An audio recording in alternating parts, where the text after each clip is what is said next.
You woke up today feeling unsettled, like something was off, like the air around you carried a quiet warning. Sometimes the signs come softly, barely a whisper in the chaos of everyday life. But if you pause just long enough, you can hear it. A message wrapped in silence. A shift in the people closest to you. God whispers to those willing to listen. And today, He's whispering something no one wants to hear.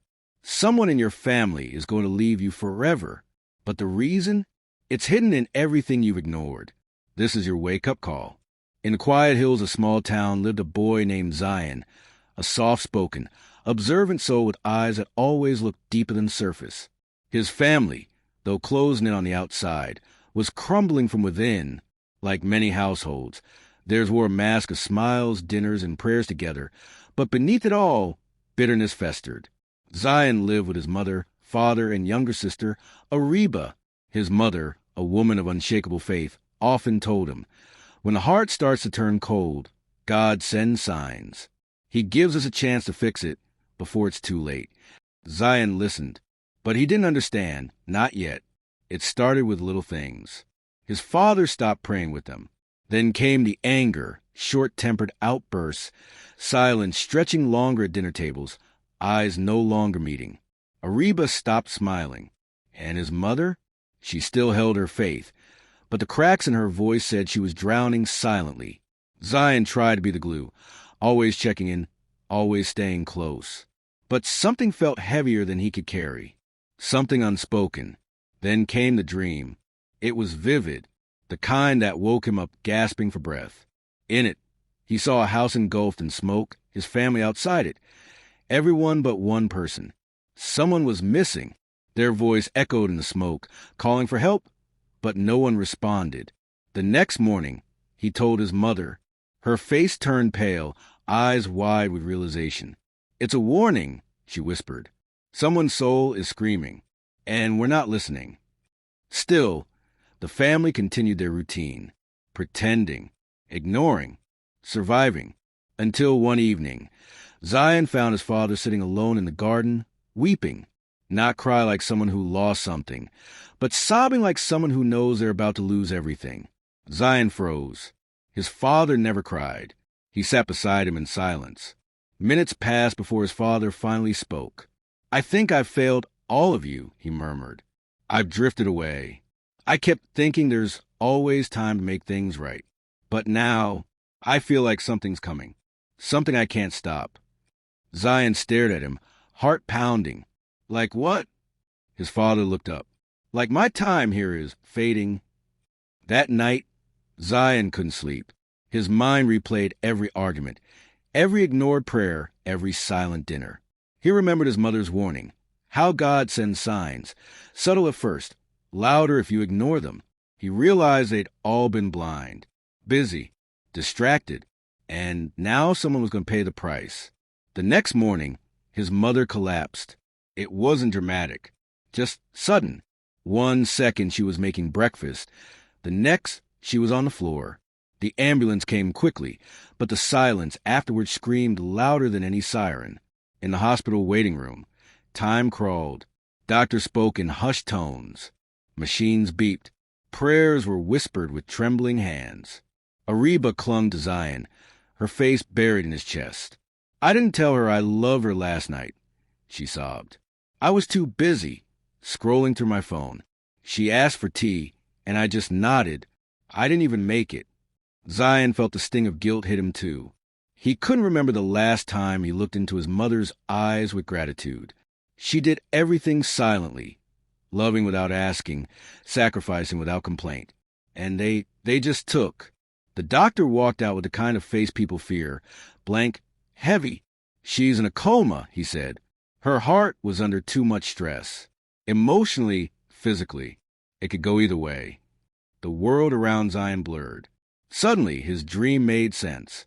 The missing person in the smoke, it was his mother. That night, he returned home alone to grab a few clothes. As he walked into the house, everything felt different. Emptier, like her absence had already carved a hole in the walls. He stepped into the kitchen. Her scarf still hung over the chair. A teacup sat half full on the counter. The scent of her perfume lingered in the air. He broke. Falling to his knees, he cried, not the kind of cry you do for attention, but the kind that tears your soul apart, the cry of regret, of realizing too late. Why now? He whispered. Why didn't I listen sooner? And then something happened. The lights flickered. A wind passed through the hallway, even though the windows were closed. He felt a warmth on his shoulder, like a hand, not heavy, not cold, but peaceful. And in his heart, a message bloomed, not in words, but in understanding. This is not punishment. It's mercy. But you have to change, Zion, or more will be lost. He looked around, whispering, God, is that you? The silence answered back with a presence so profound, so calming, it melted away his fear. The next day, Zion returned to the hospital. He sat beside his mother's bed, holding her hand, reading verses softly. He spoke to her like she could hear. I'm sorry for all the times I didn't notice, for not protecting you from the weight you carried. If you come back to us, I promise I'll make it right. Days passed. Ariba started reciting duas daily. Their father visited the masjid again. The house, once hollow, now echoed with hope. Then one afternoon, as the sun dipped into a golden hue, Zion saw her hand twitch. Then her eyelids fluttered. She was coming back. Conclusion: Zion didn't scream or cry. He just smiled with tears running silently down his cheeks. He had learned the lesson before it was too late. Because God doesn't warn without love. He whispers through dreams, nudges your heart, sends signs through pain. This wasn't just about his mother. It was about waking up to the people you're losing slowly every day. Through silence, through neglect, through taking their presence for granted. The message was clear. Someone in your family is going to leave you forever. But sometimes forever isn't death, it's disconnect. It's emotional absence. It's love gone unspoken. Unless you act now, unless you open your eyes, unless you change. Part 2 continues, and what Zion doesn't know is that the real test of his promise is still waiting in the shadows. You thought you had more time. You promised you'd change. Promised you'd see them, hear them, love them better. And for a moment, life gave you that second chance. But what happens when that second chance becomes a test itself? When God says someone will leave forever, it doesn't always mean death. Sometimes it's about who you become when they live. But if you don't pass the test, the consequence still comes. Zion's mother survived. And for a while, everything felt like a miracle. Her eyes opened. Her voice returned, though soft, and she smiled again. The family took it as a divine warning and a divine mercy. For the first time in years, they prayed together without missing a single salah. The TV was turned off during Maghrib. Phones were placed aside during meals. Conversations returned, soft and real. Even laughter made its way back into the walls of their home. Zion felt changed. He began waking up earlier, helping with breakfast, watching over his mother's medications, and being present, not just in body, but in heart, in words, in effort. He began noticing the little things. How his sister tapped her fingers when she was anxious. How his father smiled faintly after every successful dua. It was peaceful, too peaceful, because change isn't tested when everything is fine. It's tested when the storm comes back. 2 months later, it came. It began subtly. His father started coming home later again. Work stress, he claimed. The frustration crept back into his voice. Arguments resurfaced, this time with his sister, who felt suffocated by the pressure of keeping everything perfect. You all want me to be someone I'm not, she snapped one night, tears in her eyes. Just because Mom survived doesn't mean I can carry everyone's expectations. Zion tried to calm her. That's not what we're doing. But she shook her head. We only started caring about each other when we almost lost her. Is that how weak our love was? Her words stung. Then came the message, unexpected and terrifying. His mother's test results were back. Her condition had relapsed. Only this time, the doctor said the odds were worse. It was as if a giant clock started ticking in Zion's mind. The second chance was bleeding into final warnings again. The signs were returning. One night, unable to sleep, He wandered back into the same garden where his father once sat weeping. The wind was colder. The stars were veiled by clouds. And again that presence returned. He didn't see it, but he felt it, like someone watching over him with love and disappointment. "Why?" he whispered. "I change, we change, and we?" The wind carried no answer, but inside, something heavy settled, a realization. Change isn't about moments. It's about maintenance. He remembered his mother's words. When hearts start turning cold again, God gives another chance. But this time, it might not come with mercy. The next morning, Zion gathered everyone in the living room. "We're slipping again," he said. "We forgot why we started healing. We stopped seeing each other like miracles." His father avoided his gaze. Ariba rolled her eyes. His mother, weak but alert, watched in silence.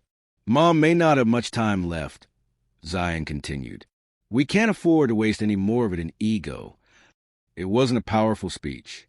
He didn't scream. He didn't cry. But it was real, honest, from the heart. And that is what shook them. His father stood up, walked to his wife, and knelt beside her. For the first time in Zion's memory, he kissed her hand.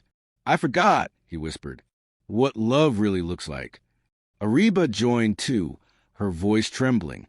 "I was angry, but I'm scared. I don't want to lose her." Their mother simply smiled. "You haven't lost me yet." That day they began again. But this time they built habits, not moments. They made rules, not rigid ones, but soulful ones. Every Friday, they shared stories of gratitude. Every Maghrib, they sat together no matter what. Every day, they reminded each other to see, not just look, but really see each other. And that's when the twist came, not from their mother, but from someone else. Ariba stopped coming home on time. Her grades slipped. She looked tired all the time, distant. Zion confronted her gently. "What's going on?" And she broke. "I met someone," she confessed. "Someone who listens, who makes me feel seen. I know you all love me, but I don't think I fit here anymore." The air turned cold again, not with anger, but with heartbreak. Zion didn't yell. He didn't accuse. Instead, he asked, "Is this why you've been pulling away?" Ariba nodded. "I don't want to leave, but I feel like maybe I already have." The real departure God warned about was her. Not death, but a spiritual and emotional departure. And maybe that's worse, because she was alive, still right there, yet slowly vanishing. That night, Zion stayed up, pacing the hallway. And again, that voice stirred in his heart. "This is your test, Zion. Will you fight for her heart, or will you let her walk out of the story?" He chose to fight. Over the next week, he spent hours just being her brother again. Not the lecture giver, not the family saver, but just her big brother. He made her laugh with old childhood jokes, brought her favorite tea, took her to the hills they used to walk as kids. And slowly, her eyes began to soften again. Her guard lowered. One evening, she turned to him and said, "You're the reason I didn't leave completely. I thought no one really saw me anymore." Zion smiled. God did, and he made sure I didn't miss it this time. So if you're reading this, stop, breathe, look around you. There is someone in your family drifting, someone tired, someone done pretending. And maybe it's not about death. Maybe the person leaving forever is doing it slowly, one day at a time. Emotionally, mentally, spiritually, God gives signs. And if you're reading this, it might be one. Reconnect. Apologize. Sit closer. Say the words. Ask the questions. Because love doesn't die in a moment. It dies in silence, in delay, in assuming there will always be another chance. Someone in your family is going to leave you forever because no one tried to stop them. Unless you do, right now, this is your sign.